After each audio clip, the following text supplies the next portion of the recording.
السلام علیکم، میں ہوں سید یونس شاہ اور آپ دیکھ رہے ہیں سب سے پہلے پاکستان کوسٹ گارڈ کے زیر اہتمام فری میڈیکل کیمپ کا انعقاد کیا گیا۔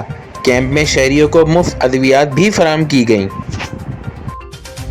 کیمپ کا انعقاد کوسٹ گارڈ 4 بٹالین اوتھل کی طرف سے بلوچستان کی ہندو کمیونٹی کے سالانہ تہوار کے موقع پر نانی مندر کے مقام پر لگایا گیا،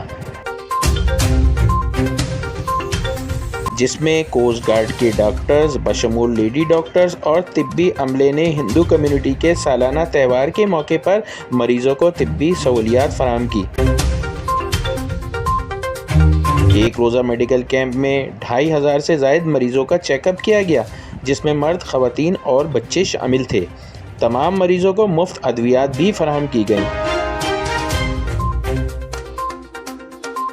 ہندو کمیونٹی نے پاکستان کوسٹ گارڈ اور طبی عملے کی اس کاوش اور جذبے کو بے حد سراہتے ہوئے ان کا شکریہ ادا کیا۔